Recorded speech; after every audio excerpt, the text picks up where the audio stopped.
published by HarperCollins, available from all good bookshops. It has a foreword by a man called Lee Child, and the starting point for this book is, and we had sort of imagined Mike back in his teenage years in the early 60s when the moustache was a bit less bristly. So was he. Mike was spending most of his time and all of his pocket money buying out paperback thrillers, and it's this period really, sort of 20 years from the mid-50s to the mid-70s, was when British writers really dominated the thriller. British writers' books selling millions of copies around the world, and at that time it seemed that a large proportion of the population of the Channel Islands was British thriller writers trying to escape the punitive tax regime on top earners on the mainland, and it's really, they were the rock stars of their day.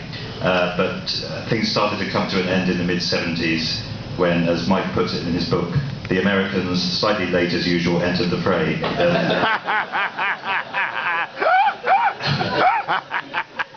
People like Robert Ludlum led the charge, and the Americans took over as the dominators of the thriller market, and the British golden age was over. But we're going to talk about thrillers of roughly this period today with our distinguished panel. We've got Mike Ripley himself, Zoe Sharp, C.J. Carver, and foreword writer extraordinaire and also novelist Lee Child.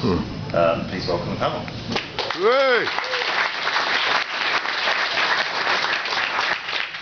I'm just going to introduce the panelists individually, and perhaps they'd start by telling us if there's a favourite book or author of this period that they think is neglected or they just particularly like. So, well, I'll start with Mike, as his book has kicked this thing off. Mike Ripley, as well as writing Kiss Kiss Bang Bang, is a prolific reviewer and columnist on crime fiction, and himself the author of numerous thrillers. His latest novel is another in the series, continuing the adventures of Marjorie Allingham's famous character Albert Campion. It's called Mr. Campion's Abdication. So, Mike, tell us, nominate an author or a book you think is... Right, I'm going to nominate two. Okay, good. It's my book, and I'm doing some sucking up to the local audience. So I'm going to nominate two forgotten, or well, one's forgotten, thriller writers who were very influential on the genre, I think, and who were born here in Bristol. Not many people know that. Francis Clifford was a real war hero who turned to writing after a distinguished military career and a spell in Special Operations, SOE, and was not only a good thriller writer, he was a good writer, and he died about 1975, and his books instantly disappeared off the bookshelves, and I can't understand why, because he really was a clever man, great writer, very sympathetic, and do just a personal thing, Mike. Go and find one. I've just picked up one that I've never read from 1957, which but I can't speak too high. The other Bristolian was more famous, Geoffrey Household. Yo. Yes. Okay. And even as we speak, there is a gentleman with a website, and he's tracing in Dorset the actual or the possible location of the Badgers set in which the finale of Road is. So if you don't know the book, tough shit, because it's a great book. But do read it, but not if you're a cat lover. No. And but the hero ends up in a badger set, surrounded by the Gestapo, and gets out of it. But it is absolutely fantastic. But it's somewhere in Dorset, and this guy got maps and triangulation, and everything's followed the book closely. And he's got everything right, except he doesn't know the name of the hero, which is Raymond Ingleborough, which is revealed in the sequel, Road Justice, which was written 42 years later, I think.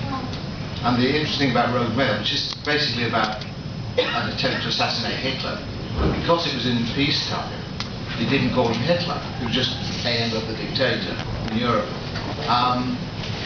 And the book was serialised in the Atlantic Monthly, and it was published in book form in this country on September the 1st, 1939. Not an auspicious date. No, so those are my two authors. Do go read, go forward. Yes, well, Road Mayor is a great book, and 42 years, it's a long time to keep. It is, but Road Justice is a very, very good book, and I hold it up as a classic example, not Professor Porter would agree, of British noir. It is noir. It's a suicide note of a book. Yeah. It really is, but it's very powerful. Well, thank you, Mike. Let's go on to Zoe Sharp now. Zoe is the author of the long series of thrillers featuring Special Forces soldier turned bodyguard, Charlotte Charlie Fox. The latest of which is Fox Hunter. That's the most recent one. Yes. And Zoe, would you care to nominate somebody or something, or some book? Well, I'd like to nominate Evelyn Anthony, who is a little bit of a forgotten name now, but at one point, I mean, when I was starting to read thrillers, I read a lot of Evelyn Anthony. She wrote historical novels, she wrote some set, I think, in Russia and the Napoleon era, but she also wrote about a main character called Davina Graham, who was head of British Secret Services. And some people may remember they filmed possibly her most well-known book, The Tamarind Seed, with Julie Andrews and Omar Sharif, and that was written in 1971, I think, early 70s. But she'd been writing since 1949, and although her real name was Evelyn, she stuck with that as a pseudonym as part of her writing name, because her last name was not Anthony, because at that time particularly it was a non-gender specific name, or it was perhaps more commonly a male name, because at that time women did not write thrillers. So I nominate Evelyn Anthony. She's still with us, isn't she? She's been very... she stopped writing. It's sad when people become forgotten while they're still alive, isn't it? That's what happens if people stop writing, I think. They retire. Never retire. And sometimes it happens to us while we're still alive. In the same room. Okay, CJ Carver next. CJ is half English, half Kiwi author who won the CWA's debut dagger for her first novel, Blood Junction. She's published several thrillers since then, most recently concentrating on her series featuring the Amnesiac ex-spy Dan Forrester, and the latest is Know Me Now. Yes. And CJ, can you nominate someone or some book for us? I'm actually nominating somebody who actually very well known but had a huge impact on me, my writing and also my life, was Wilbur Smith, the first one, When the Lion Feeds. Yeah. I read that as an early teen, if not younger, and I remember just going, this is the escape, the adventure, but it was also the saga of the Courtney family. Yes. And I loved the saga, the animal, the action adventure, elephants, crocodiles, and it had a massive impact on me. I ended up going to Africa. I learned so much so that when I broke 3 toes, I managed to stub them on a rock, and they all chinked like that, and I thought, what did Wilbur Smith do? And basically, I remember him saying something like, you have to straighten the bone immediately before all the muscles. And so I did, and it was very painful, but I straightened them all up, and the doctors later just said that was the perfect thing to do. So Wilbur Smith has had a massive impact, and so I nominate. Good fun. He saved not your life, but your toe anyway. Wow. Yeah.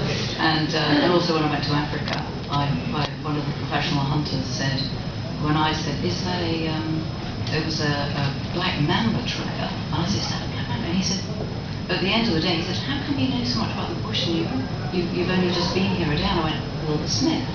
And it's absolutely true, and the big escapes and the saga I just love, so I nominate Wilbur. Yes, and there's someone who's managed to sustain a career over more than 50 years and is still bigger than ever. I mean, believe it or not, I'm old enough to remember the paperback coming out of When the Lion Feeds, and it was really unusual because it was thick.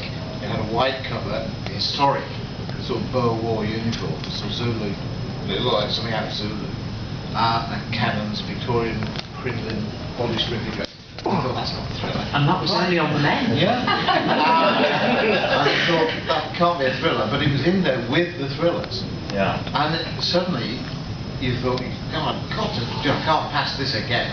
I've got to try it. And you're hooked. It really was. But it was a huge impact. It was everywhere. And those first editions, if anybody's got one, those I'm talking about, big pound, are very rare, worth a lot of money. Okay, well, check your bookshelves. And Lee Child, I've spent a lot of time talking about you today, so I won't say much more than to say that the latest Jack Reacher novel is out now in paperback called The Midnight Line. But Lee, is there any author or book